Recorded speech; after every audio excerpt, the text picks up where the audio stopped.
So today's lecture is Trials and Tribulations, an Islamic Perspective, and we're very honored and happy to welcome our lecturer today, Brother Faisal Malik, who is from Canada.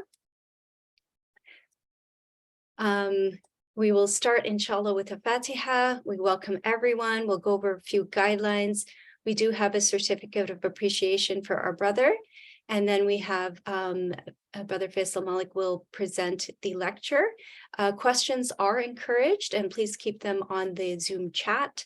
And then before you go, we would really appreciate forms, and inshallah, we'll have a closing dua as well. So just a few Zoom etiquettes. Please do keep yourselves on mute. There's no recording or screenshots. This is being recorded, and we have an ISIP YouTube channel that will be shared in the chat. So you will be able to see the recording of this in a couple of days, inshallah. As I mentioned, your questions are welcome. Just keep them in the chat, and we'll be collecting them and asking them at the end. And for those who require a transcript, a live transcription is available.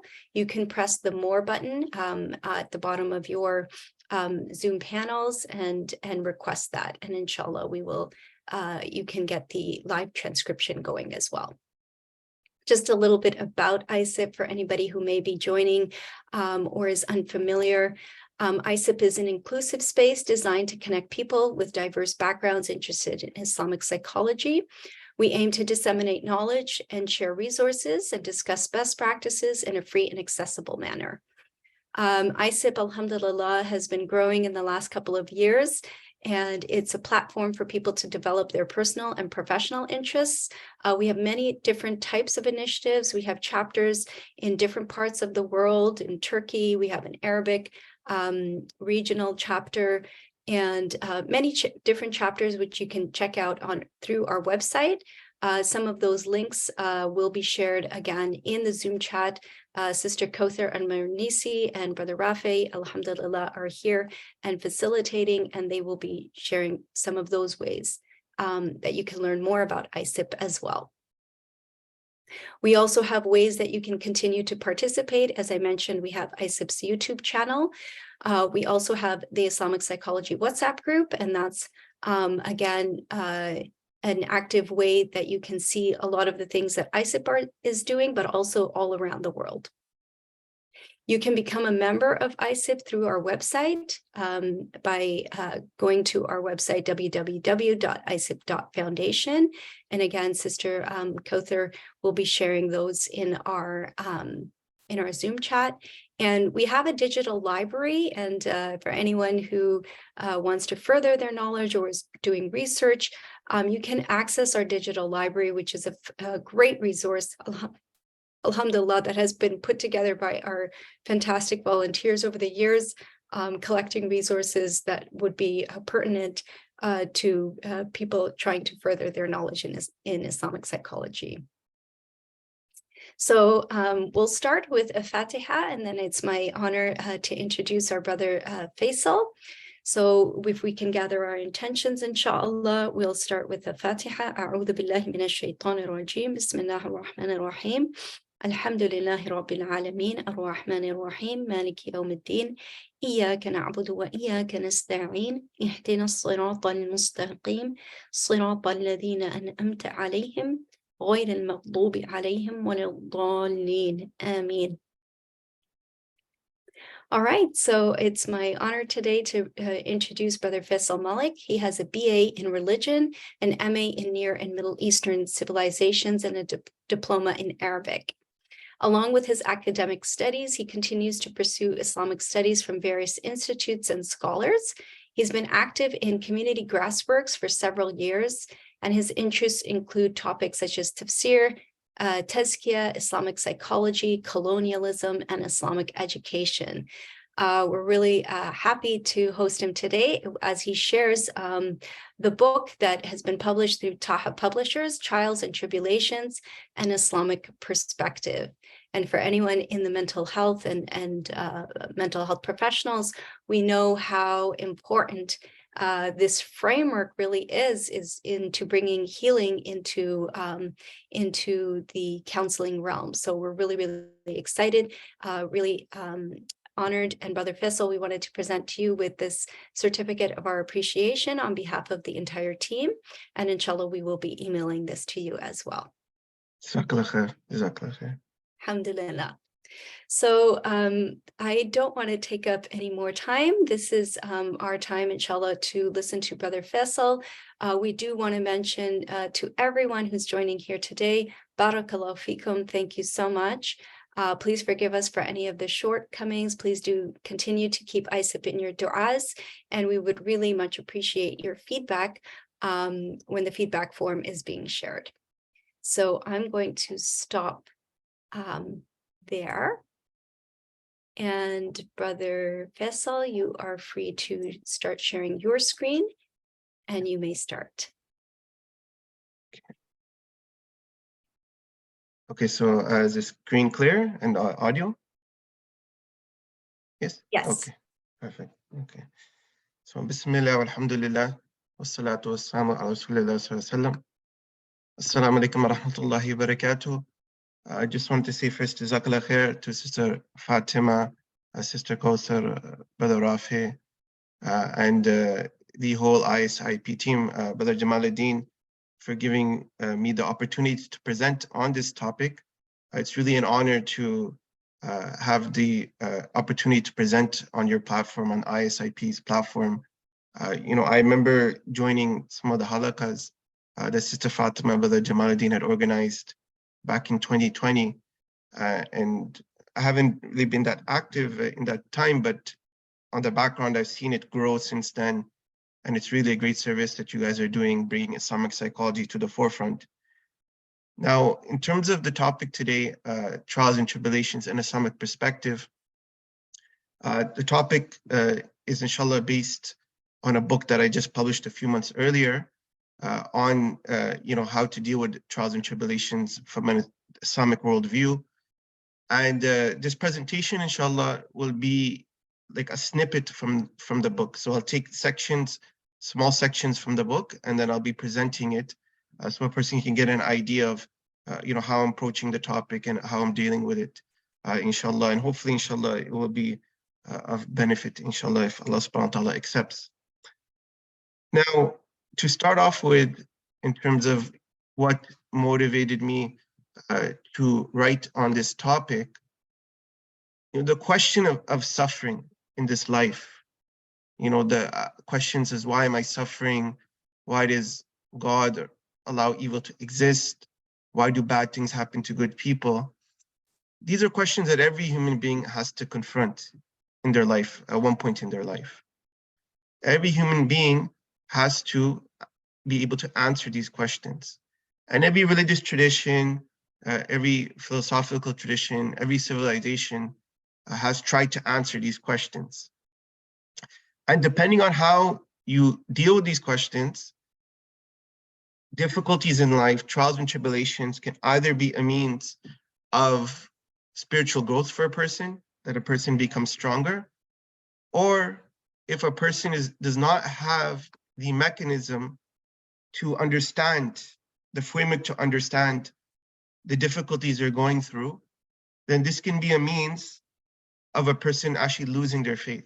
And I'm sure many of you perhaps have encountered people who have had a crisis in their faith because of some trauma that they've been through, some difficulty they've been through, whether it's a death, whether it's sickness, whether it's some other type of difficulty that they face. And there's been, you know, all of you are students of psychology. I'm sure you're all aware that there have been many studies about this, that people who face some type of trauma, if they're not able to process that within a religious framework, then they could enter into a crisis of faith. So it's very important for us to understand the tools that are given to us from Islam through the Quran and Sunnah on how to deal with trials and tribulations, how to deal with the difficulties of life, how to understand them. It's very important and crucial for us to understand those tools. whether for our own lives or for the people around us, to teach them those tools. And that's what kind of motivated me to write this book on trials and tribulations. And just to go over very briefly, before going over the content, the style of the book. So the book, when I wrote it, it's written for a general audience. So I didn't write it in a manner that's overly, a lot of academic language or overly philosophical. I wrote it in a manner where I wanted it to be accessible to as many people as possible, because I wanted, the most amount of people to benefit from it. So it's very straightforward in terms of its language. Another aspect of the book, the way the book is designed, is there are several ahadith and ayat of the Quran in the book. But the ayat and the hadith in the book are not just interspersed in the text, but the book is designed in a way where they stick out to the reader. And I'll show you what I mean shortly. So they're designed in a way where they're the main aspect of the book, and then my commentary is just in the background. And that was done purposely because I wanted those ayat and those hadiths to stick out to the reader and be a central part of the reading experience, that they remember those ayahs and hadiths. And even if somebody doesn't read the book, but they just flip through the book, they'll come across an ayah or hadith related to trials and tribulations. And I really wanted to express my gratitude to Taha Publishers, to Dr. Abia Siddiqui, and the whole Taha Publishing team for taking up this project. It wouldn't have been possible without all their hard work and effort. They made a lot of effort in terms of editing the book and designing it, and then of course spreading its message. And I really appreciate, all the great work that they've done in this book. And anybody who's interested, that they've actually published other books related to Islamic psychology as well as many other topics. Now, in terms of the content of the book, you could divide it into 3 main sections. The first section, I go into what you can call cognitive restructuring. So I go into define what are trials and what is the nature of this life. Because oftentimes people have a difficulty in dealing with trials and the difficulties in this life, because whether consciously or unconsciously, they have a misunderstanding of the nature of trials and the nature of this life. And in the midsection of this book, I mention those forms of knowledge that if a person pursues them, it will build their iman when they're going through difficulty. And then the last section of the book, I mention particular practices that are prescribed in the Quran and in the Hadith, or that a person can do when they're facing difficulty. And one thing to mention before I forget, I'm going to be going over all this, but the things that I'm going to be mentioning are not things that we do just when we're in difficult times. The reality is that these are things that we should be doing throughout our lives. But of course, when we're facing difficulty, we can look at these actions that are prescribed in the book and these reminders, and inshallah, they'll be a source of comfort and strength for somebody who's facing difficulty. Now, inshallah, in this presentation, I'll be briefly going over these sections of the book. So the nature of trials and tribulations, the nature of this dunya, the names and qualities of Allah subhanahu wa ta'ala, the benefits of trials and tribulations, the lives of the righteous, and practical steps on how to deal with trials and tribulations. This is just a picture of how the book is designed. As I mentioned earlier, that as you can see, the ayat stick out. They're not just within the text, but they're designed in a way where even if you just flip through the book, you'll come across relevant ayat related to trials and tribulations, ayat and hadith. Now, to get into the content of the book, the nature of trials and tribulations. One of the things that happens in this life is that every single human being will be confronted with some type of difficulty in their life and throughout their life. And when a person is confronted with some difficult situation, I've seen it, this is anecdotal. I don't know if there's been studies on this, but from my own experience, throughout the years in grassroots work and in the community, oftentimes we get shocked or dumbstruck when we face some type of calamity, some type of difficulty.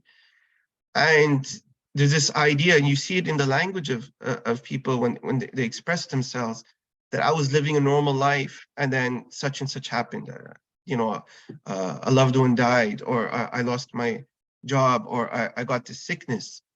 And within the language of the way people express themselves, there's almost this implicit assumption that the difficulties we go through are anomalies in this life, in what otherwise should be a carefree and worry-free life. That trials are just these random events that occur in a life that's supposed to be, carefree and worry-free.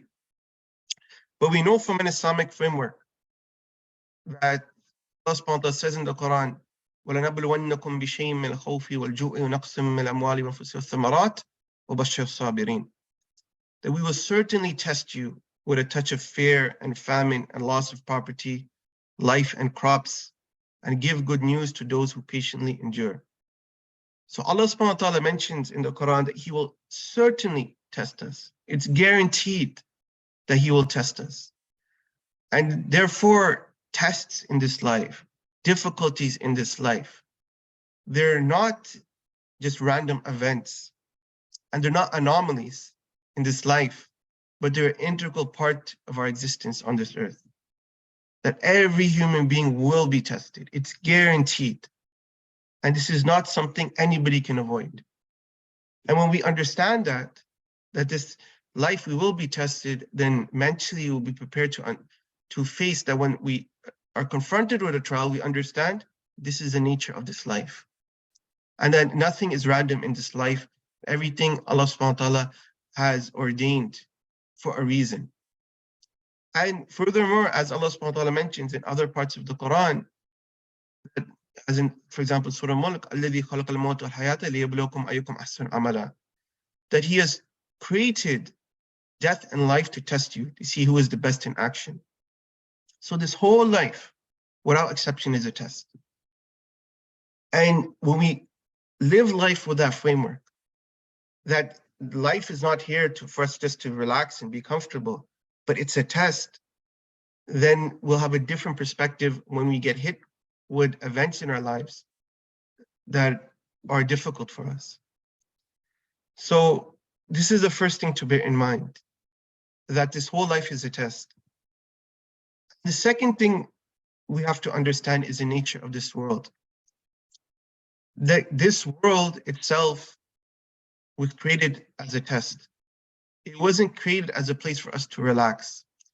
And of course, Allah subhanahu wa ta'ala, with His mercy, has allowed us to enjoy this life. Not everything in this life is difficult, but ultimately this life is a test. And Allah subhanahu wa ta'ala, in many parts of the Quran, warns insan for preferring this life over the next life. As it comes in one part of the Quran, بَلْ تُؤْثِرُونَ الْحَيَاةَ الدُّنْيَا وَالْآخِرَةُ خَيْرٌ وَأَبْقَى. But you prefer the worldly life, or the hereafter is better and more enduring. And the thing is, it's in human nature that we desire things that are perfect, that are beautiful, that are good. This is in our nature that we desire those things. And we also want that experience of things that are beautiful, that are, make us feel good, to last forever, to be eternal. And that desire to want perfection and want permanency comes from the fact that that is the quality of Jannah. And Jannah is our true home. It's not this life. So we want perfection. We want that perfection to remain, but that perfection will remain in our true home, which is Jannah. But what happens is human beings are impatient, and we want that quality of perfection and permanency in this life. And when we try to seek it in this life, that's when we'll get let down. We'll get let down. Because this life is not perfect. Even the good that we experience, they're always going to be mixed with some type of struggle, some type of suffering. And secondly, the good that we experience, nothing in this life is permanent. So it will go, it doesn't last. So it's very important for us to keep things in perspective and not be impatient. And when we understand the teachings of our deen, of Islam, on the nature of this world, then we would never prefer it over the next life, and we wouldn't give it the importance that we would give it. As the Prophet ﷺ says in a hadith, لو كانت الدنيا تعدل عند الله جناح بعوضة ما سكى كافر منها شربة ماء, that if this world was as worthy to Allah as the wing of a mosquito, the disbeliever would not even get a sip of water. This world is not even equivalent to the wing of a mosquito in the sight of Allah. SubhanAllah, think about that, that a wing of a mosquito has more value in the sight of Allah than this world, all of it. And yet we give this world so much importance. And yet this world, for the believer, as it is in another hadith, it's a prison. That this world is a prison for the believer. And a prison, by its nature, it doesn't matter how many amenities you get in the prison. You know, you get high-speed internet, perhaps you get good food. I'm sure that doesn't happen in prisons. I'm sure they're terrible places. But whatever, even if you were to get good amenities in that prison, nobody wants to stay in a prison. You know, the minute they get out, they'll be happy. And this is the nature of this world, that when a believer dies, if Allah subhanahu wa ta'ala accepts them in His mercy, then they're free from this life. And then the next life is the true life. And furthermore, as it comes in one hadith, this world is not only worth less than a wing of a mosquito, and this world is not only a prison for a believer, but in one hadith, the Prophet ﷺ mentioned explicitly, ألا إن الدنيا ملعونة ملعون ما فيها إلا ذكر الله وما وله وعالم أو متعلم. That is not the world cursed and everything in it, except for the remembrance of Allah and what facilitates it, and the one of knowledge and the one who is seeking knowledge. So this world, all of it is cursed and everything in it, except for the remembrance of Allah and what facilitates the remembrance of Allah, and then the person of knowledge and the one who is seeking knowledge. So this is something that we need to understand. And this world is cursed when a person treats it for what it isn't, which is they treat it for their destination. But this world is essentially a bridge for the next life. And that's why the Prophet says in Hadith, "Kun fi dunya kana ghariban abir sabil," that be in this world as if you were a stranger or a traveler along a path. So this is the nature of this world. It's just a bridge towards the next life. And to give one analogy, it's like somebody, they're on a boat and they're crossing the ocean to get to an island. And in that island, they can get whatever they want, right? It's a beautiful island. And as they're traveling on the boat, they get thirsty. But instead of waiting to get to the island to get whatever drink that they need, they think, I'm traveling on this boat and I have all this water around me, the ocean water, so I'll drink from the ocean. So they make a hole in the boat. They make a hole in the boat and then they start to drink from the water of the ocean. And as they're drinking, the water of the ocean is salt water. So instead of quenching their thirst, they're getting more thirsty. And as they're trying to quench their thirst, the water is entering into the boat and the boat is sinking. And now the boat is sinking, they're not quenching their thirst, and eventually the boat drowns and they drown and they die. So they don't get to their destination, they don't quench their thirst, and they end up dying. And this is the nature of this world, that you need it to get to the next life. That this world is like that ocean, you need it to get to the next life. Also, while you need it to get to the next life, the boat is like the heart, that the minute the world starts entering into your heart, you will drown in its deception. And no matter how much you have of this world, you'll never be satisfied. So this is the reality of the world. And when we keep the world in its perspective, we will not prefer it over the next life, and we'll treat it for what it is, which is just a bridge towards the next life and a place which Allah has created to test us. And It's very interesting. It comes in one hadith. The Prophet ﷺ mentioned that on the Day of Judgment, there will be somebody who had the most comfortable life. So he had everything you could think of. Every luxury, whatever you could think of, they had it. And they'll be dipped into hell for one moment. And then Allah subhanahu wa ta'ala asked them, did you experience any good? And they say, by Allah, I did not experience any good, any comfort. And then the opposite, the person who had the worst life, the most suffering, the most struggle. And they'll be asked, did they experience any good? I'm sorry, did they experience any bad? When they'll be dipped into paradise for one moment. They'll be dipped into paradise for one moment, and they'll say they did not experience any difficulty. And it's not like they're lying, but that one moment being dipped into paradise will make that person forget all the suffering they had in this life. And this is the nature of this life in relation to the next life. That no matter how many years we live, you divide that by infinity. The next life is infinite.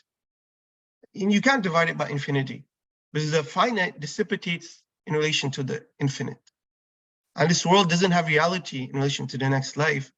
And that's why there's a saying attributed to Ali radiallahu anhu, that people are asleep and when they die, they wake up. That this world is literally just like a dream. When we die, then we'll wake up and we'll see the real life. So this is how we should understand this world. Now, the next section that I want to discuss in relation to the book is the names and attributes of Allah subhanahu wa ta'ala. And this is an important section in the book. Of course, I can't go over all the names. And in this presentation, I'll just go over one or two attributes of Allah subhanahu wa ta'ala, one or two of his names. But it's an important section because, one of the things that atheists will often use to attack the belief of God, a famous question, I'm sure many of you have heard it, they'll say something that goes the lines of, if God is all merciful and all powerful, why does evil exist in this world?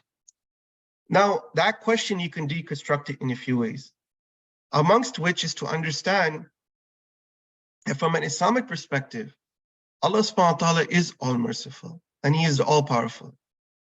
However, Allah subhanahu wa ta'ala is not only all powerful and all merciful. As we know, he has many names and attributes that when we understand them, that we understand our limitations and we put our trust in him. So for example, Allah subhanahu wa ta'ala is not only all merciful and all powerful, but Allah subhanahu wa ta'ala is also the all-knowing and the all-wise, Al-Alim, Al-Hakim. So Allah subhanahu wa ta'ala knows everything that happened since the beginning of time, and all that exists, Allah subhanahu wa ta'ala knows. And we have very limited understanding of the nature of reality. I mean, it's very arrogant for a human being to challenge Allah or to try to assume that we understand everything when we're in this world for, if you live an average life, perhaps 70, 80 years, and even in that span of time, how much knowledge can you really get?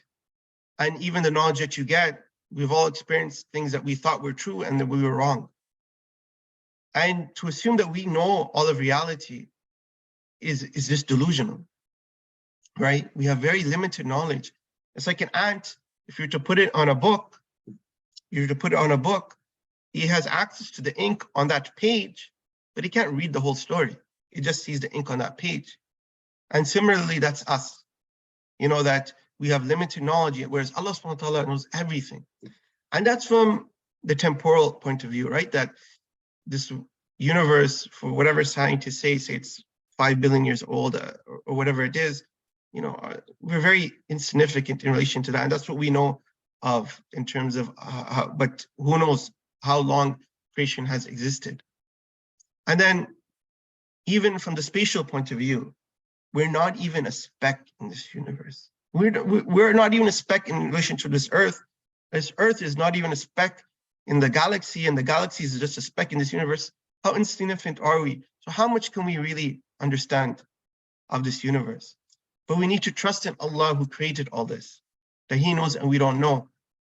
That's why he mentions in the Quran, وَعَسَىٰ أَن تَكْرَهُوا شَيْئًا وَهُوَ خَيْرٌ لَكُمْ وَأَسَىٰ أَن تُحِبُّوا شَيْئًا وَهُوَ شَرٌّ لَكُمْ وَاللَّهُ يَعْلَمُ وَأَنْتُمْ لَا تَعْلَمُونَ.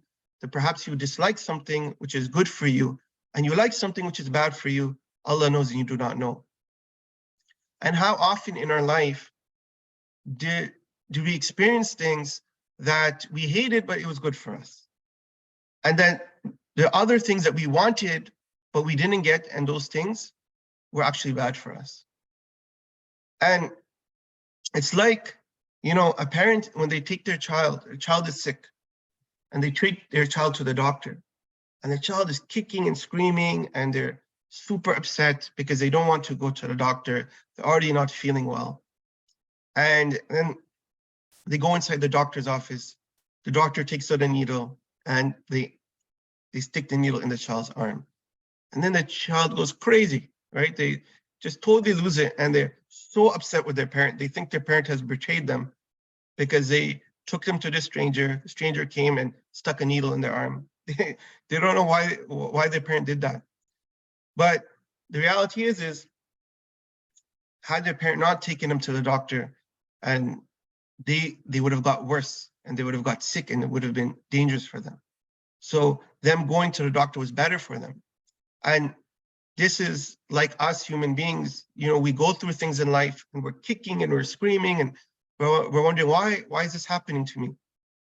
But it's good for us, even if we don't understand at that time why it's good for us. And that's why we need to have that trust in Allah subhanahu wa ta'ala. To give you an example of this, in the seerah itself, Allah subhanahu wa ta'ala mentions in the Quran, Inna fatahna laka fathan mubina. Indeed, we have granted you a clear triumph, a clear victory. And when was this revealed? We all know during the Treaty of Hudaybiyah that the Prophet ﷺ and the Sahaba, they had the treaty with the mushrikun, who had persecuted them for years and killed them and tortured them and gave them so much trouble. And then they had this treaty. And if you look at the stipulations of the treaty, it looked very humiliating for the Muslims. It looked like this was not something good for the Muslim community at that time. And it was difficult on the Sahaba that they're having this treaty with the people who had done so much bad to them, and that treaty itself seems like it's not favorable towards the Sahaba and towards the Muslims. And yet, during this time, Allah subhanahu wa ta'ala revealed that He has granted a clear victory to the Prophet ﷺ, to the Muslims. And how was it a clear victory? It seemed like it was humiliating. And as we know, as we read the seerah now, that it was through the Treaty of Hudaybiyah that the Prophet ﷺ, that the Sahaba, they were able to give da'wah through the lands and in the Arabian Peninsula and in Mecca. And many, many people entered into Islam because of this period, until it led to the opening of Mecca and the spreading of Islam in the Arabian Peninsula, of course, later throughout the world. So what seemed like was a bad situation was actually a good situation. And this is one amongst many examples from the seerah. Another interesting story to study, I don't have time to go over it, but it's mentioned in the Quran, is if you study the story of Musa and Khidr, which is mentioned in Surah Al-Kahf. And it's a very interesting story because Khidr does things which seem like they're evil on the outside, but they end up having a wisdom behind them. And it's a lesson for us that, what we think is evil is not really evil. It's evil in the way we perceive things, in our finite understanding of reality. But in the grand scheme of things, it's not evil. And as we know the story, Musa, he was asked who is the most knowledgeable person, and he said himself. And then Allah subhanahu wa ta'ala commanded him to go to Khidr alayhi salam, who had knowledge that Musa didn't have. And it's very interesting, at one point, Musa and Khidr are standing, and a bird comes and takes some water with its beak from the ocean. And as it takes that water, that drop of water from the ocean, Khidr tells Musa, he says, by Allah, my knowledge and your knowledge besides Allah's knowledge is like this bird that has taken with its beak from the sea. Meaning that their knowledge is not even equivalent to a drop of water compared to the vast ocean of knowledge of Allah subhanahu wa ta'ala. And think about that. This is Musa alayhi salam, the one who is beloved to Allah, the prophet, one of the high prophets, one of the closest people to Allah to ever walk the face of this earth. And then Khidr, who was also very close to Allah. And yet their knowledge combined is not even a drop compared to the knowledge of Allah subhanahu wa ta'ala. So who are we then to assume that we know everything and we understand everything? We need to have humility and understand our limits and trust in the one who's Al-Alim, who has knowledge over everything. And next, one thing is to understand and trust in Allah. And other thing is to also understand that trials and tribulations, as I mentioned, they're not just random events. And trials and tribulations have benefits to them, even if we can't perceive it at that time. And to give you an analogy, throughout life, if you want to advance, the way to advance is, whatever field you're in, or educational level you're in, you have to take exams to get to the next level, right? So when you're in school, you're in one grade, you want to get to the next grade, you have to take an exam. You want to get to the next grade, you have to take an exam. And then you want to get into college or university, you have to take exams to get into whatever program you want to get into. And then you get into your program, you have to take further exams to get your degree. And then even in your career, you might take exams to advance in your career. And this is the nature of this life. When you advance in your career, you have to take exams, you have to take tests. And a person's willing to take exams and take tests because they see the benefit that if I take this, I'll get my degree. If I take this, then I could get this type of job, etc. And this is the nature of this life, that Allah subhanahu wa ta'ala will put us through tests. He'll put us through exams. And those exams are there not to break us or to humiliate us. They're there to elevate us, so that we attain a higher status than we already are, that our spiritual state becomes elevated. Allah subhanahu wa ta'ala is testing us so that He wants to elevate us. And it's very important for us to understand that. Because shaitan might come to a person and say, Allah subhanahu wa ta'ala is humiliating you, He hates you. But the reality is every test Allah puts us through, it's there as a means for us to get closer to Him. And that's why when people ask, how do you tell the difference between, they'll say a test and a punishment from Allah. If that event got you closer to Allah, it doesn't matter what happened, then that thing was a test and it was a blessing in the end of the day, because you got closer to Allah, which is the purpose of this life. And if that thing pushed you further from Allah, even if that thing looked like a blessing, then it's not a blessing because you're getting further from your Creator. So, and this idea of elevating somebody through tests, in the next life for sure it will happen. And a person will see in the next life the status that they achieved through the tests in this life, and they'll wish they'll be tested more. And in this life, a person, Allah subhanahu wa ta'ala will elevate their spiritual state. But even a person can see at times the outcome of that test in this life. And I'll give you an example of this from the seerah. Bilal anhu, when he became Muslim, he was a slave in Makkah. And we know that because of him becoming Muslim and him being a slave, that they tortured him, the mushrikun, the pagans, that they tortured him. They put him in the burning sand. They put heavy stones on him. They would whip him so that he would say a word of kufr, that he would renounce Islam, renounce Tawheed. And had he renounced it from his tongue, he would have been forgiven because he was being tortured. And in his heart, he didn't accept it. But he held firm and he kept on saying, Ahad, Ahad, proclaiming the oneness of Allah. And what's so powerful is that Bilal ta'anu, he's screaming Ahad, Ahad as a slave with no rights, being tortured. And later on, when they get to Medina, Bilal ta'anu ends up being the first mu'adhin of Islam. And subhanAllah, and what is the adhan other than calling to salah, calling towards Allah? That the same person that's screaming Allah's oneness as a slave with no rights is now being declared the first mu'adhin of Islam, and that millions and billions of people who give adhan for 1500 years are following in the footsteps of Bilal. And what's even also interesting is when Makkah was opened and the Muslims took over Makkah, Bilal ta'ano was commanded to go on top of the Kaaba and to give the adhan. So many years earlier, he was there as a slave screaming Ahad, Ahad, with no rights, being humiliated. And now he's standing on top of the Kaaba in front of thousands of people proclaiming the oneness of Allah. SubhanAllah, see how Allah subhanahu wa ta'ala honors those who are patient in times of difficulty. And also, we need to remember that whatever difficulty we're going through, that it's a means of our sins being removed. That the Prophet ﷺ mentioned that no disease or fatigue or sorrow or sadness or hurt or distress, anything, even the prick of a thorn, befalls a Muslim, but it's a means of their sins being removed.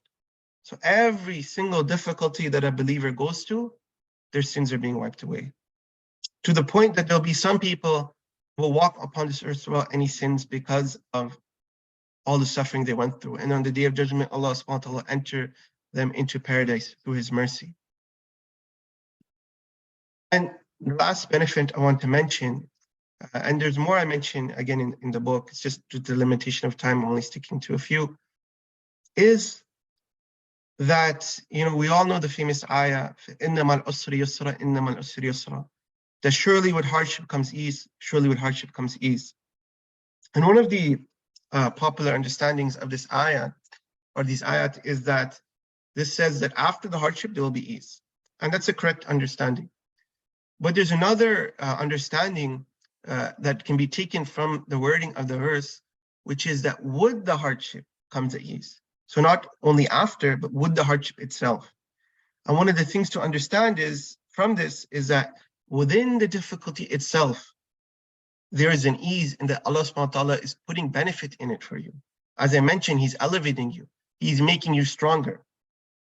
And again, I'll give you this analogy so that we understand. It's like somebody, they go to the gym and they lift weights, and they have a trainer. And let's just say they can lift 200 pounds. And one day their trainer comes and they slap another 10 pounds on the weights. So now it's 210. So, and then the trainer tells them, like, lift it. And they think, what are you doing? I can't lift that. I can only lift 200. I can't lift more than that. And the trainer tells them, no, go lift it. And he says, I can't lift that. It's too much for me. My limit's 200. And the trainer, convinces them, and they're reluctant and they're arguing with the trainer, and they say, okay, fine, let me try. And then they go to lift, and it's very, very hard, very difficult. They're feeling so much pain and they're sweating. But then they lift it. And then the next time they try, they lift it. It's still hard, but it's less hard.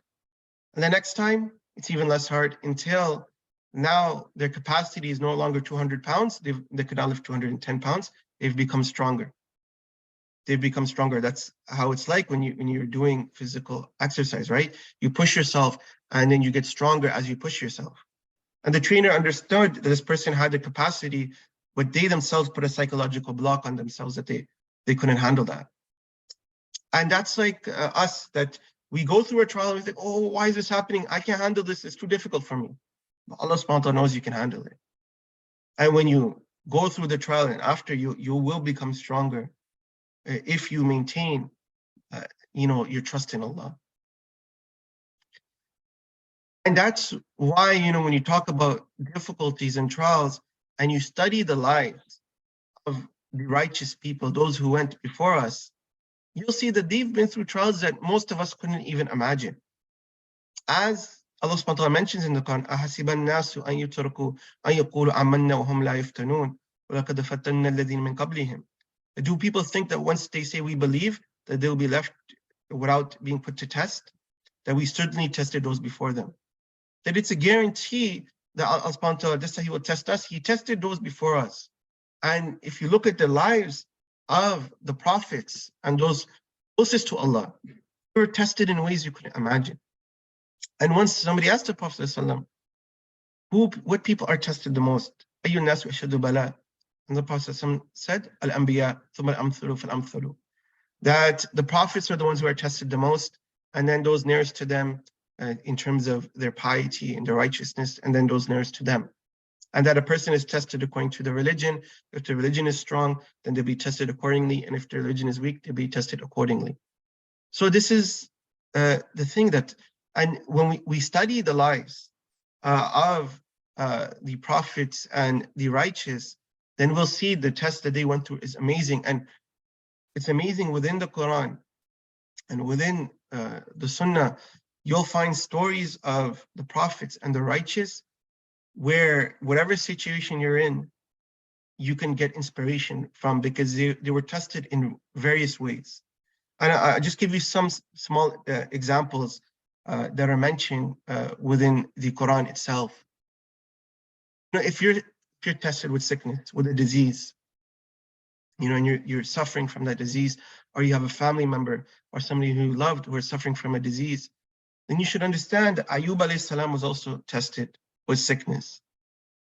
And his sickness was so severe that he lost everything in his terms of his wealth and his place in society. He was isolated, and he was in a very difficult situation, and it lasted for a long time.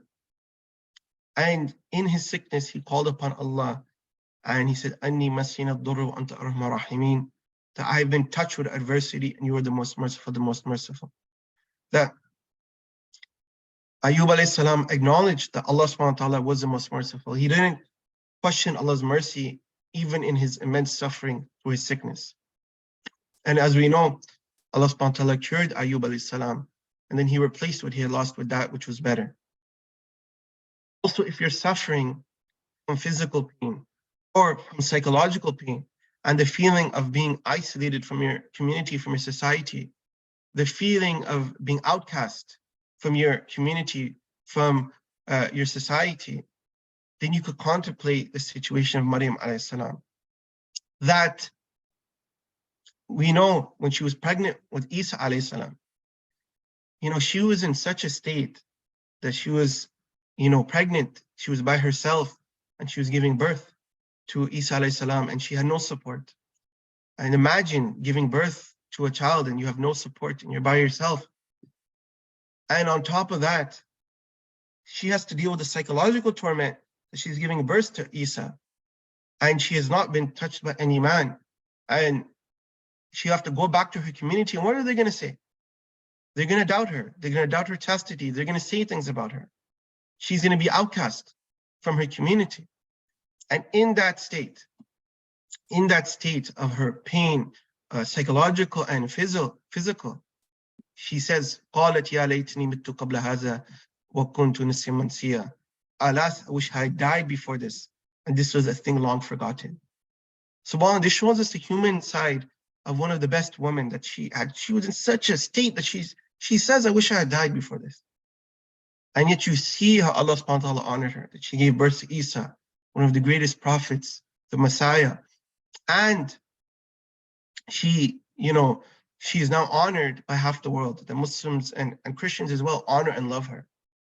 You see how Allah subhanahu wa ta'ala honored Maryam alayhi salam, but she went through the difficult stage in her life to get to that.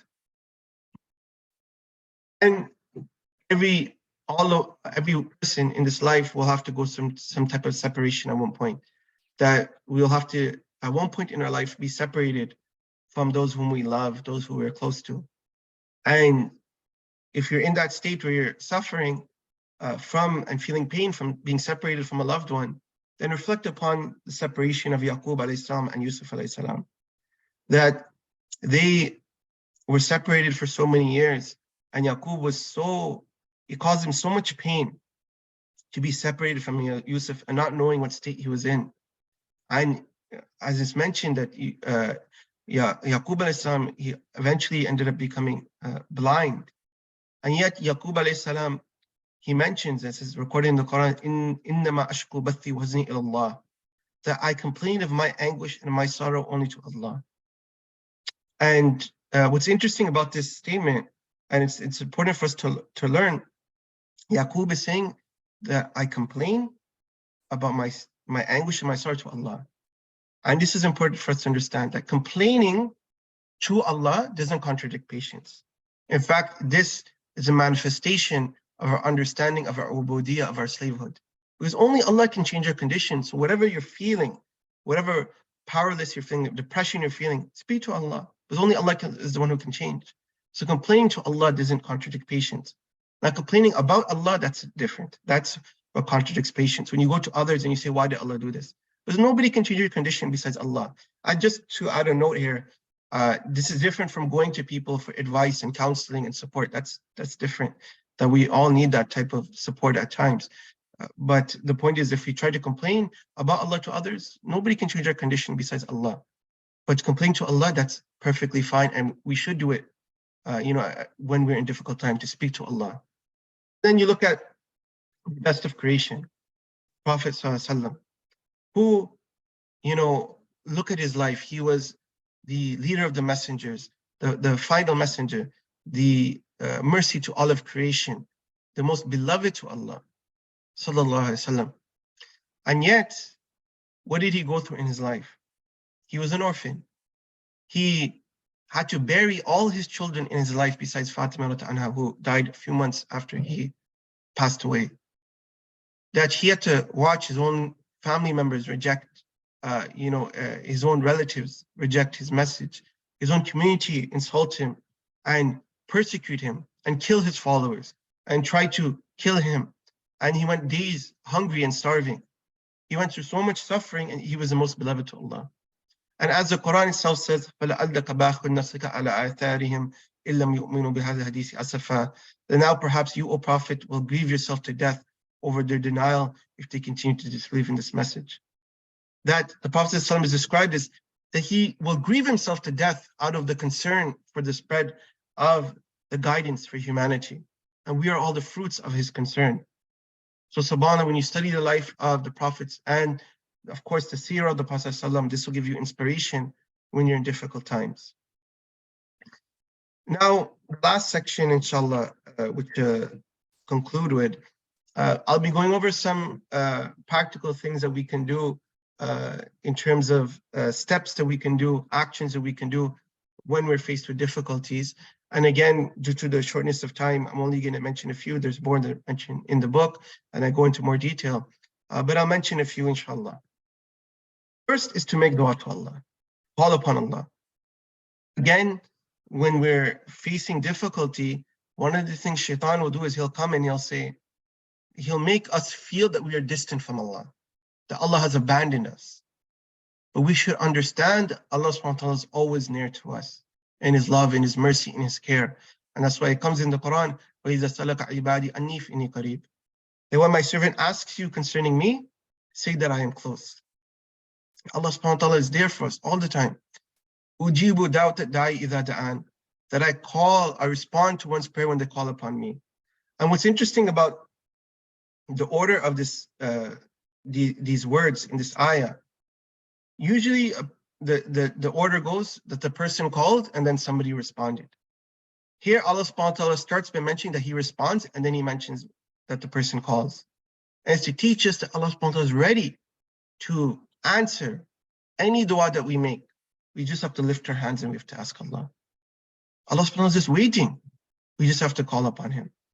People, creation, if you ask them once, they might give you. Second time, they'll be more reluctant. Third time, if you keep asking them, they're going to get annoyed and they're going to be like, get away from me.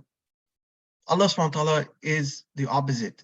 Allah subhanahu wa ta'ala wants us to ask him for everything. And Allah subhanahu wa ta'ala gets angry when we don't ask. So when we ask, we should ask Allah. Always ask Allah. And we should also understand that when Allah subhanahu wa ta'ala mentions that he answers a dua, it doesn't mean that we'll get what we think we're going to get. Because as I mentioned, Allah knows and we don't know. So what will happen is Allah subhanahu wa ta'ala can either answer what we asked for, or Allah subhanahu wa ta'ala will give us something better in the future, or Allah subhanahu wa ta'ala will remove some harm from us. But he will certainly answer. But he will answer the way that's best for us, perhaps not the way that we think is best for us. There are many, one thing to understand, we can make dua in any language, and we make dua through our heart, whatever we want. But it is helpful to learn the duas that are mentioned in the Quran and in the Hadith. One, because they're prescribed by Allah subhanahu wa ta'ala and by the Prophet sallallahu alaihi wasallam, and they are there to teach us also how to understand life. So it's very helpful. And there are particular dua mentioned in the Quran and Hadith related to difficulty, related to calamity. And again, I mentioned it in my book, but then of course, there are so many books of dua that a person can go and look for those authentic duas. So for example, when you're faced with a calamity, this is a very famous dua, Inna lillahi wa inna ilayhi raji'un, Allahumma ajurni fi musibati wa akhlif li khayran minha.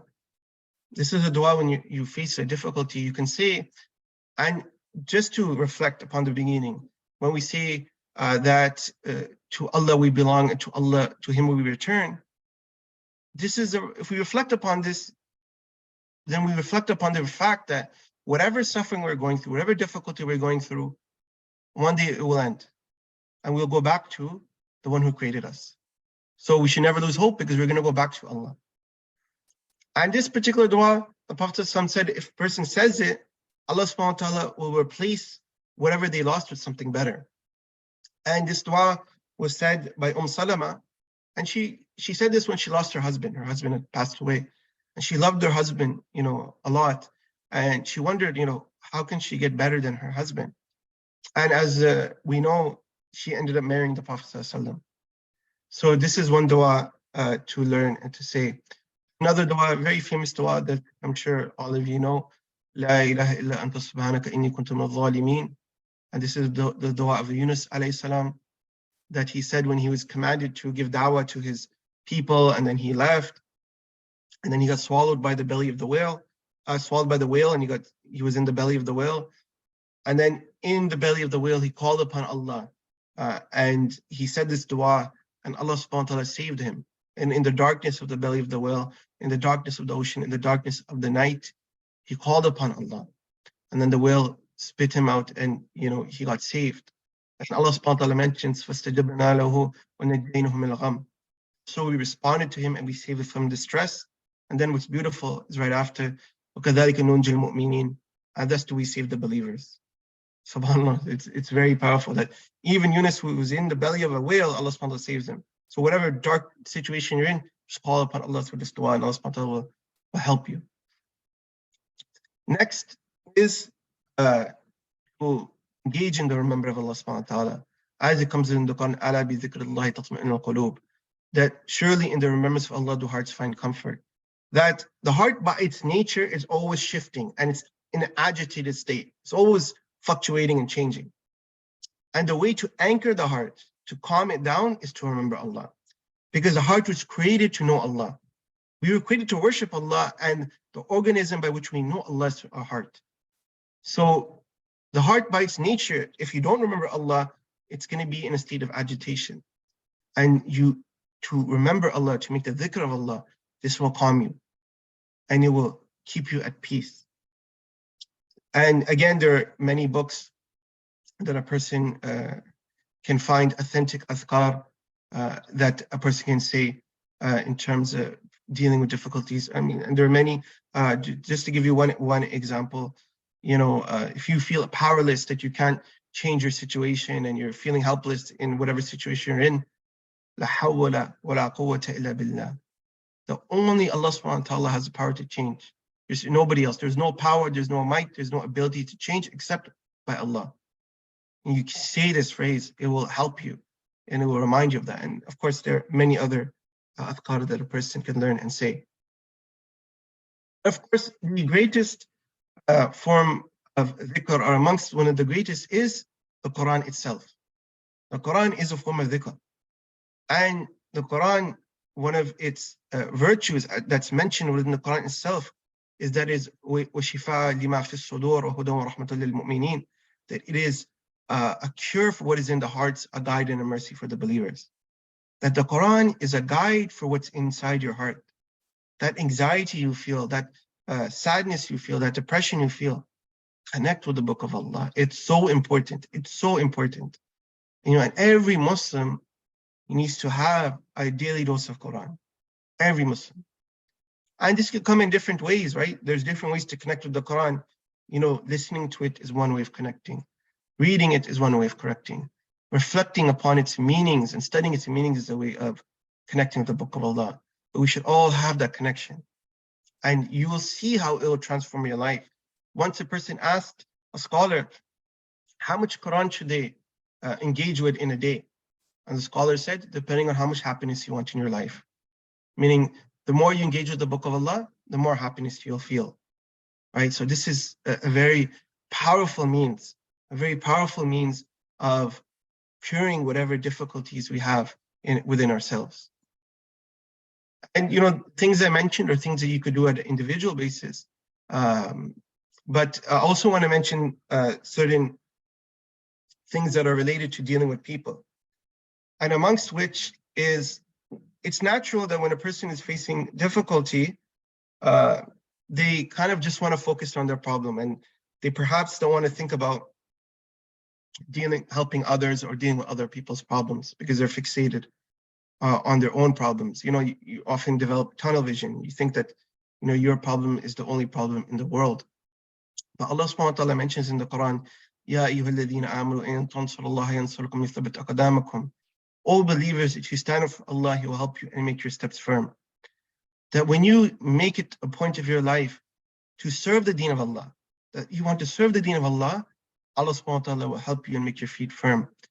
And what this means is, if you make it a point to join causes that are related to serving the deen of Allah, to join some effort to help the deen of Allah, then Allah subhanahu wa ta'ala, it's not the problems in your life will go away.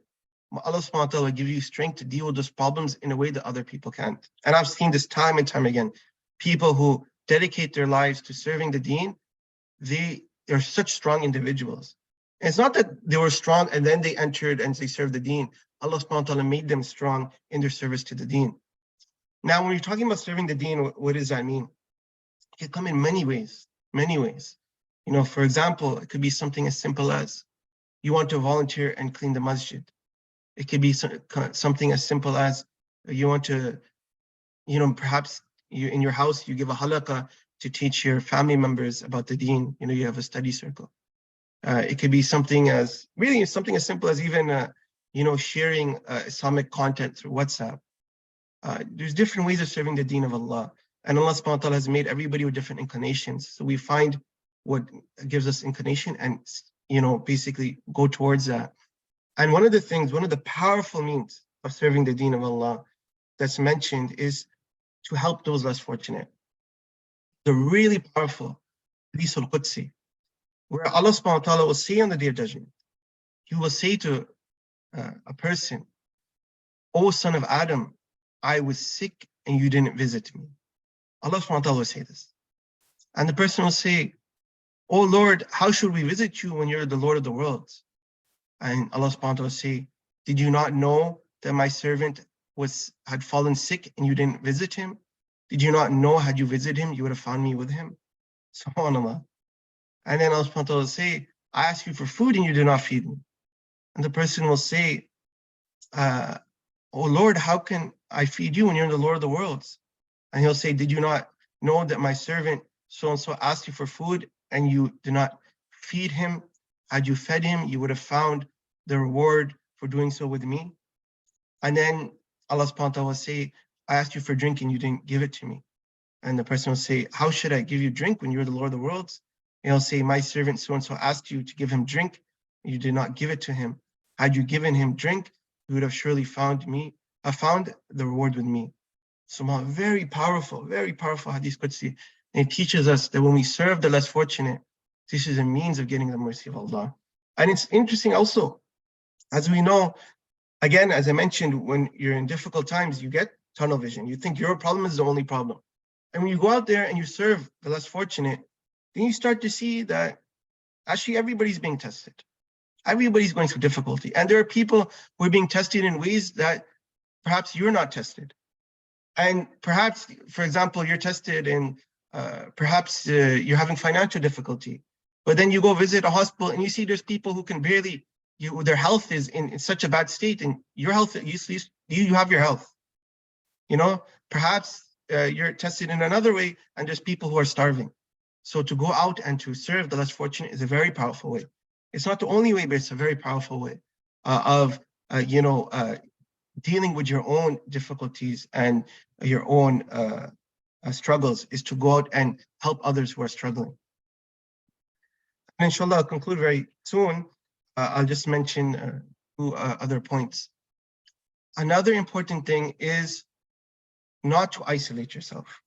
Again, as studies have shown that when people get into depression, one of the things that happens is they start to fall into isolation.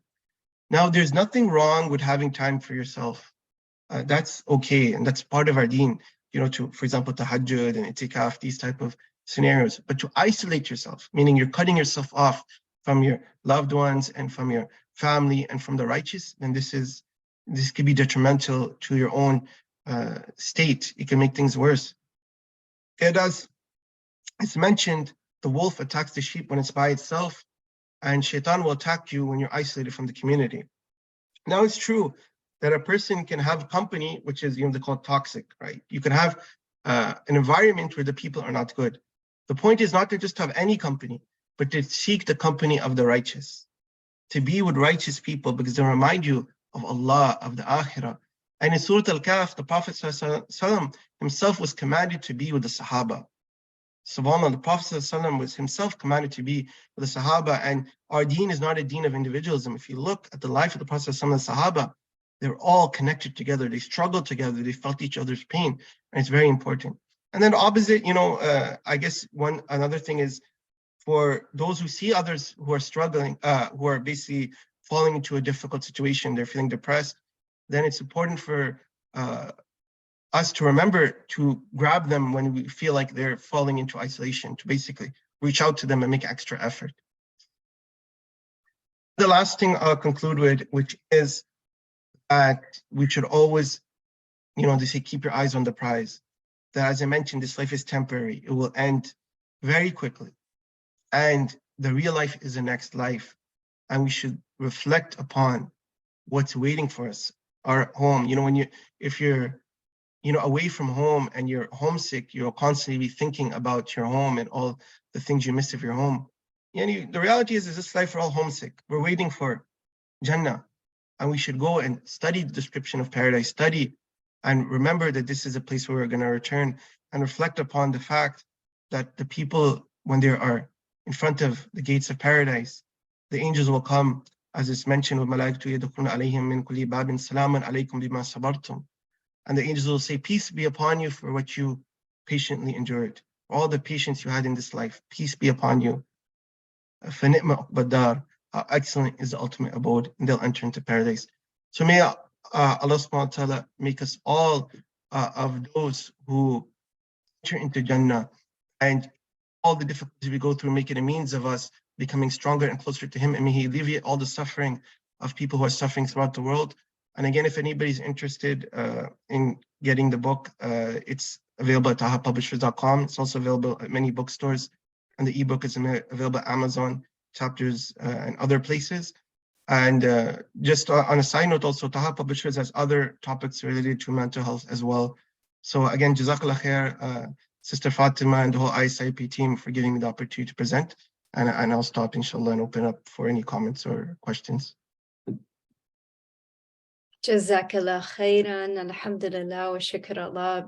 Brother Faisal, is really essential and well laid out presentation on, really the essentials of understanding our place in this world and the nature of hayat dunya. SubhanAllah, I thought you did a fantastic job in reminding us of looking at those prophets who've endured so many difficulties and trials, and the righteous people of our ummah.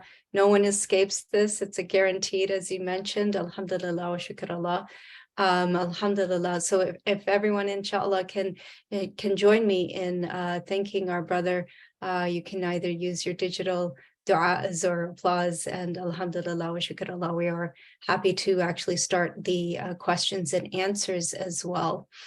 So, and I also wanted to just make mention, Sister Abia Batul from Taha Publishers is here with us today from London. Sure. So thank you for joining us, and thank you for publishing this book.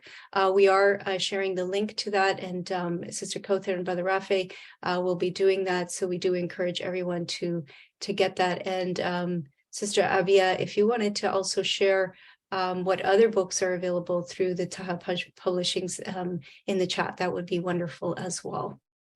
So, inshallah, we'll start with our questions, Brother Faisal.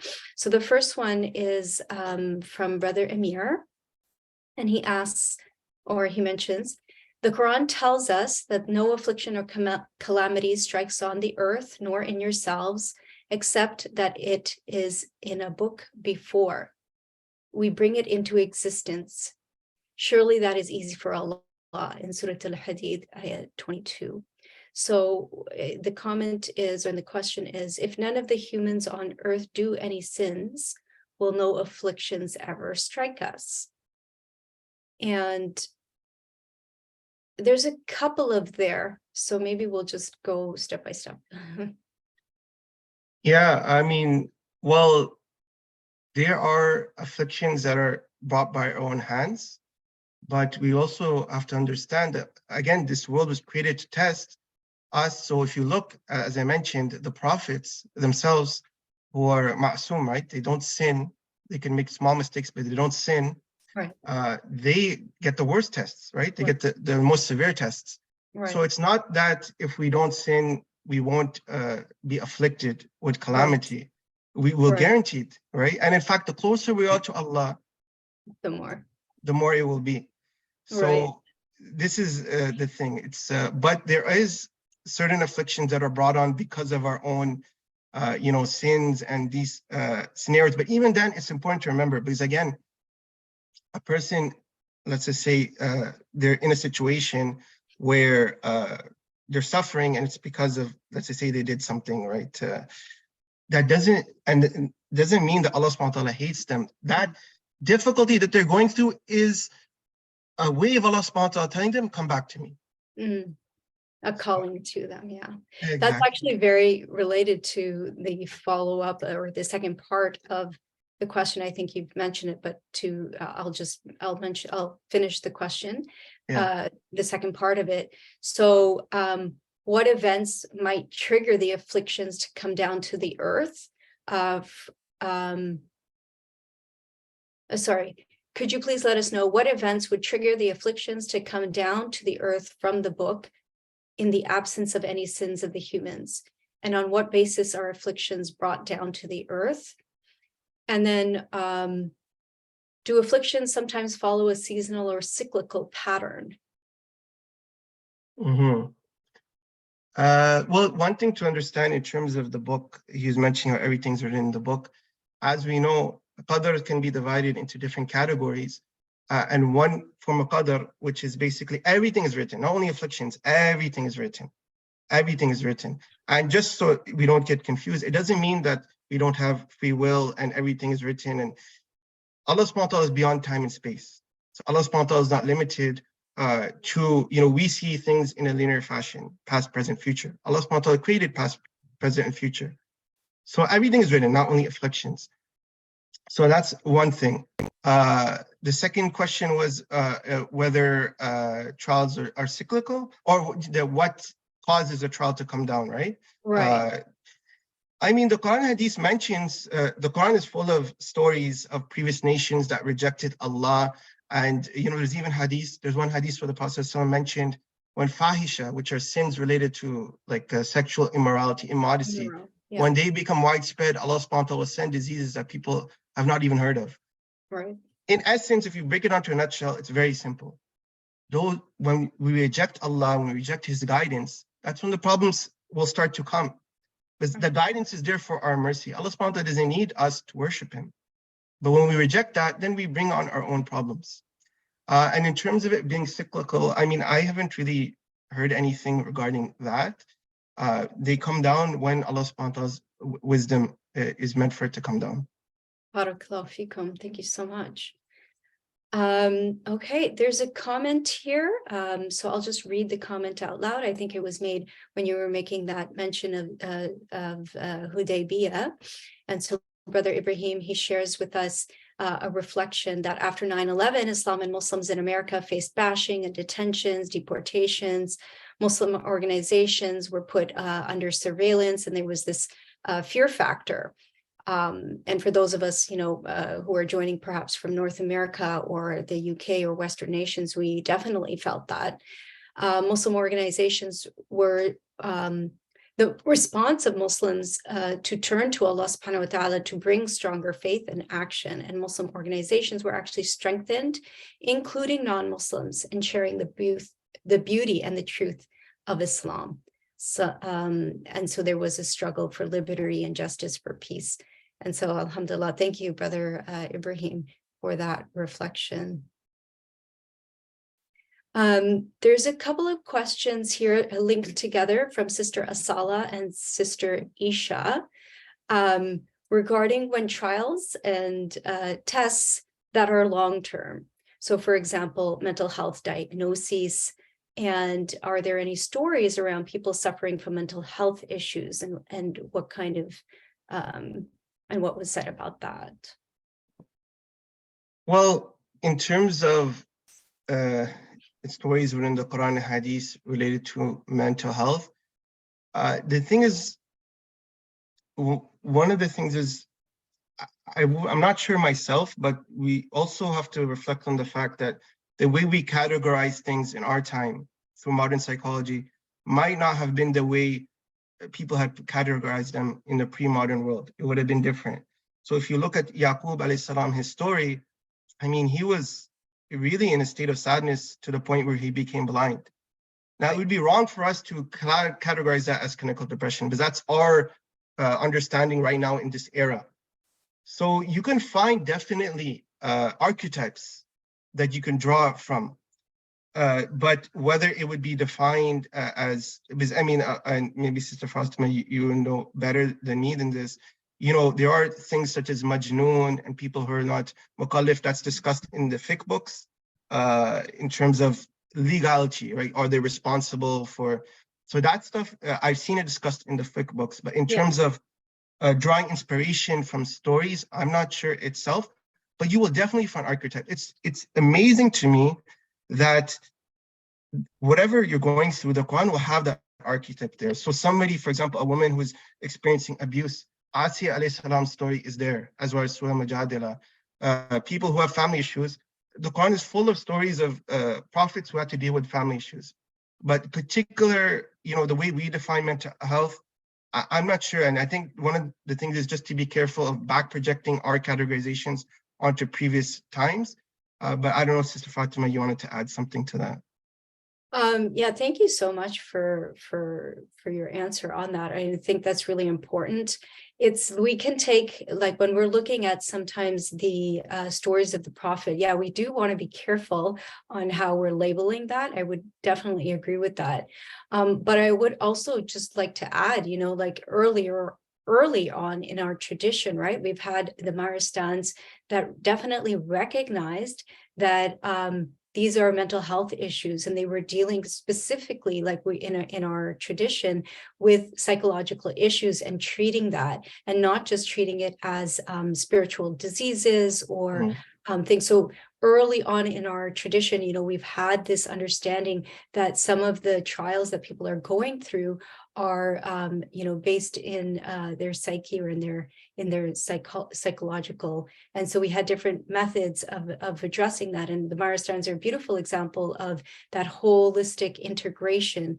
So, and Abu Zayd al-Balkhi is one of our early scholars from the 9th century, right? Who was looking at its sustenance of the soul, but his other book was sustenance of the body. So again, recognizing that one of the things I think you mentioned, right, of like the ways to address those trials and tribulations, which again, Abu Zayd al-Balkhi, 9th century, it was like having those some of those things that you were mentioning, but doing them, and what he says is in a state of psychological stableness. So when you're not going through the trial, so in your, regular, or in a state when you're not going through the trials, let's just leave it at that, to building up those adhkar like medicine, so that when you need it, it's available to you. So definitely, the reason why I'm just highlighting that is because definitely in our tradition, and again, I definitely would agree that maybe the mental health diagnoses, we want to be careful to project it on. However, our earlier scholars have looked at the human being and some of the methods to deal with some of the psychological issues wasn't just, for example, that may have been, of course, a part of it, like increasing in Quran and connecting with adhkar in a regular basis, as I shared, but also that holistic, like there was also concoctions being made in the Maristans, a lot of pharmaceutical things, and also just the beautiful aesthetics of being in a place with people, not socially isolated, as one of the things that you had mentioned as well, like not isolating ourselves, but being integrated into society. So alhamdulillah, shukr, yeah.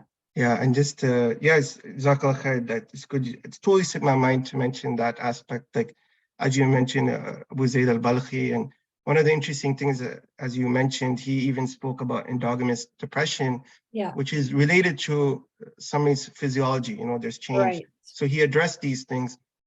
So you're right that was something that our tradition touched upon. And I think one of the distinctions, and that's where this whole movement in Islamic psychology comes in, is they saw to address the human being in a holistic way. So you deal with the physical, you deal with the sociological, you also need to deal with the spiritual. Whereas,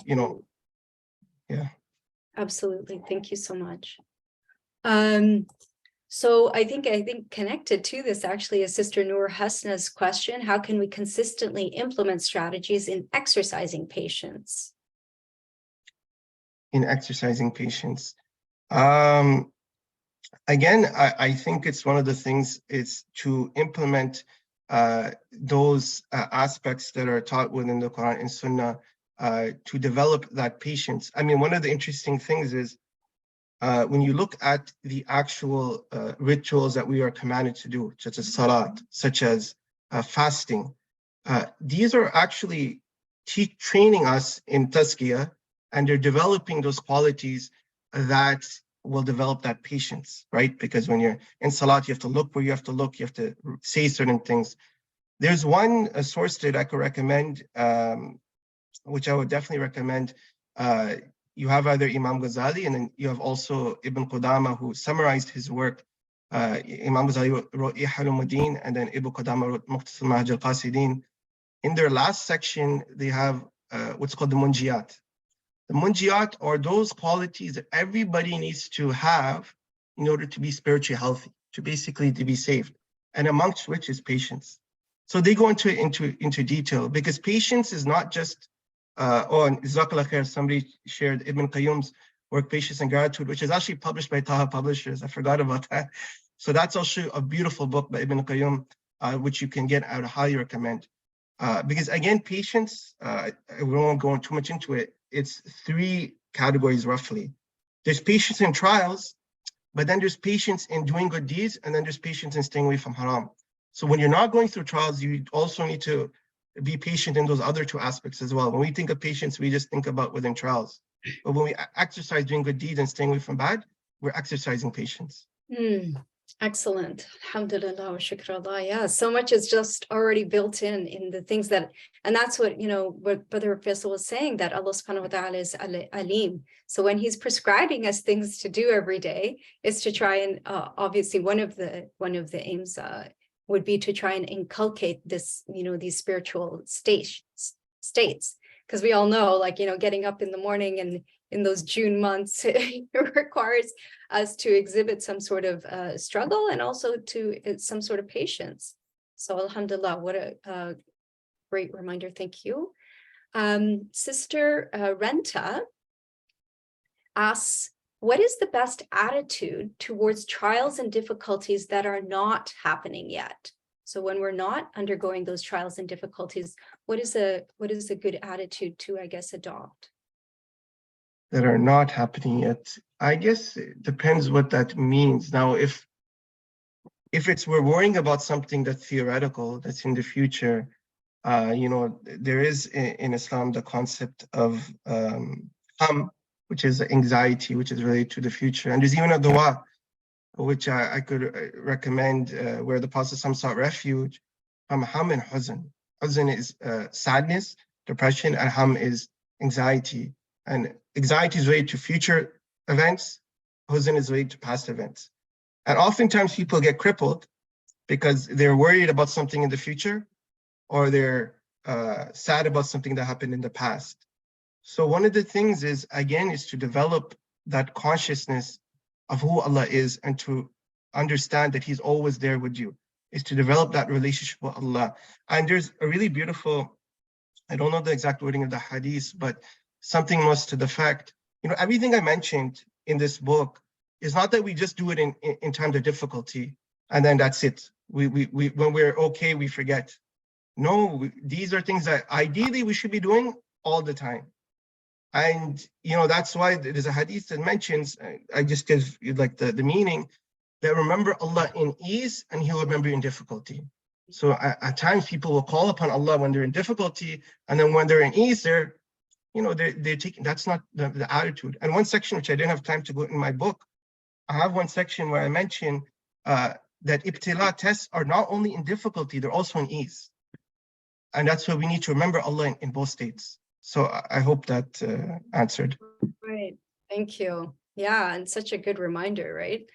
If we think that poverty is our test, but actually many scholars have said the harder test is being rich, and because you'll be accountable. So we might not be experiencing it as a test, but to be very mindful that this could be our test, that we're enjoying some of the bounties of Allah subhanahu wa ta'ala, and are we being grateful for it? And I love that patience and gratitude are usually like coupled together, right? So alhamdulillah, shukrullah, thank you.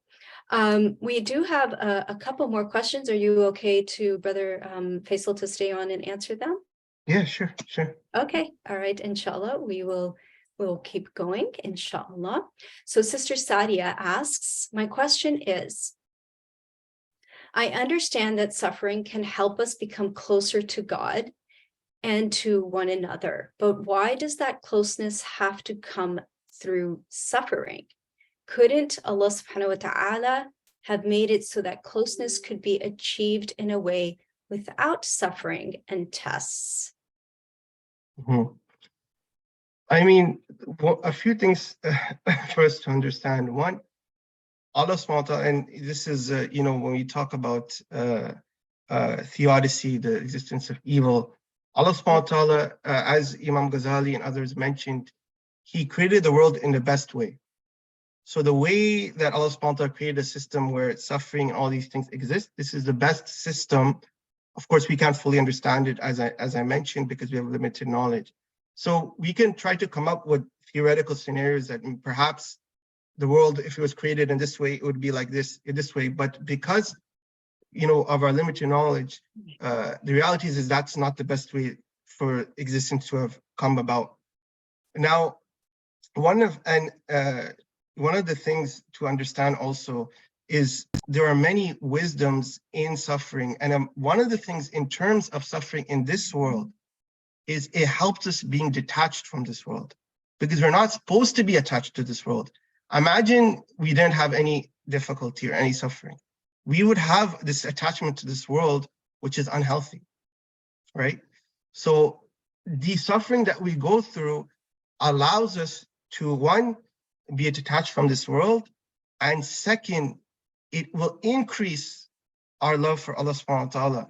And it's very interesting, when you talk about isti'adha, right? A'udhu billahi minash shaitanir rajim. Isti'adha, if you look at it, when we say a'udhu, one, we're not seeking refuge, we're taking refuge from Allah. As the scholars mentioned, they give an example. It's like if a parent has a child, this is just an example for understanding. a parent has a child and a dog comes and it starts barking and, you know, going to attack the child. What's the child going to do? They're going to grab onto the parent and they're going to hold on to the parent because they need the parent to protect them and to help them. And when we go through difficulties, the reality is that's when we should realize, Ya Allah, I need you. You know, that we recognize our ubudiyyah and we grab onto Allah. So I hope that answered the question. Yes, thank you. And, you know, like when we talk about benefits and of trials and tribulations, you know, I think recognizing in our deen that this is something, alhamdulillah wa shukrullah, you know, really distinguishes us a little bit from other traditions as well. And so we've had, you know, some of our scholars of the past, obviously, like is Ibn Abdus Salam, rahimahullah, you know, he has a treatise on the 17 benefits of trials and tribulations. And actually, Sheikh Hamza Yusuf has a YouTube lecture on there, so that could be provided as well. So thank you so much. All right, we have two more. Sister Zainab asks, what's the difference between isolation and seclusion? So you have the concept of khalwa and also uzla, which are basically, they're not isolation when you're basically spending time to get closer to Allah. And we have mechanisms for that in our deen. For example, doing itikaf. Tahajjud is a type of seclusion, right? And spiritual retreats, you know, those type of things. And the point is to understand is when you're in that state of uzla or khalwa, there's mechanisms in our deen to teach you how to do it, right? And even in those states, you're not completely isolated. You're not cut off from everybody. You might be with a small group of people who are going to be praying together, etc. Or in tahajjud, I guess maybe you are by yourself. But the point is that our deen teaches the mechanisms to have that seclusion. Isolation, to break it down, is when you're cut off from the community and from righteous people, right? So imagine, to give you an example, one type of basically seclusion, you're doing itikaf in the mosque. Are you really isolated? You're in the mosque, you're just with a group of people and you're worshiping Allah. Now imagine you're going through difficulty and you cut yourself off completely. You don't go to the mosque, you don't speak to anybody. Now this is an isolation. And that's why our deen throughout emphasizes being with righteous people. It's very important to be in a community. So that's the difference. So if you're completely by yourself and you're cut off, it's a dangerous state to be in. Jazakallah khairan. Thank you so much.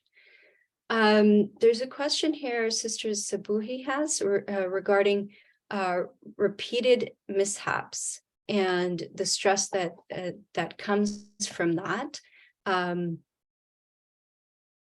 I'm not sure, Sister Sabuhi, if you want to write that in the chat again, but that question about, I guess, repeatedly going through mishaps and the difficulties. Mm-hmm.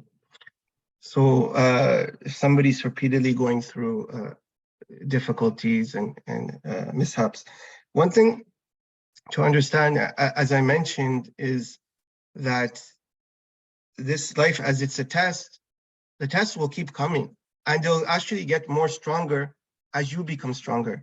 You look at Yusuf alayhi salam. What happened? His brothers throw him in the well. He gets out of the well and then he becomes enslaved. And then when he gets enslaved, he gets in the house, he gets a bit of relaxation, and then they accuse him, and then he ends up in prison. And then the prisoners forget to mention, so he stays in prison. It's one thing after another. And this is just one test after another. And I do want to say one thing. I think one of the things is sometimes when we read the seerah, we read it in a way where we kind of project our own, you know, we grew up in a society where it's like you have a storyline and then the end is like a happily ever after. The happily ever after is in Jannah. Even in the seerah, it's one struggle after another. To give you one example, Battle of Badr, it's considered the greatest victory, right? The first victory. Right after the Battle of Badr, the Prophet's daughter Ruqayya passed away. So one victory and then one test right away. So this is this is to understand that trials are integral. They're going to come. They're going to keep coming. And they might even get more difficult as you get closer to Allah. Allah subhanahu wa ta'ala, inshallah, will give you that strength. Ameen, Ya Rab. Alhamdulillah wa shukrullah. Brother Faisal, it's such a beautiful reminder, you know, that our story is not finished and our ending is in Jannah. And what a beautiful way to actually end right now. So inshallah, with that, we thank everybody for their participation today.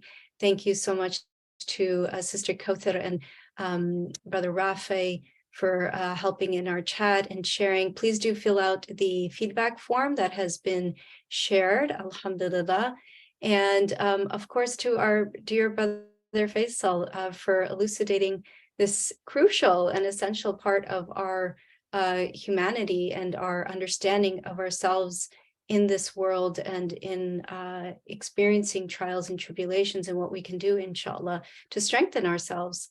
And so with that, I would ask for any forgiveness. If there's been any shortcomings on our side, we ask you to forgive us. And Brother Faisal, we would be most honored if you could lead us in a closing dua, and inshallah we'll end there for today. Bismillah, alhamdulillah, wassalatu wassalamu ala rasulillah. اللهم آتينا نفوسنا تقواها أنت خير من زكاها أنت وليها ومولاها.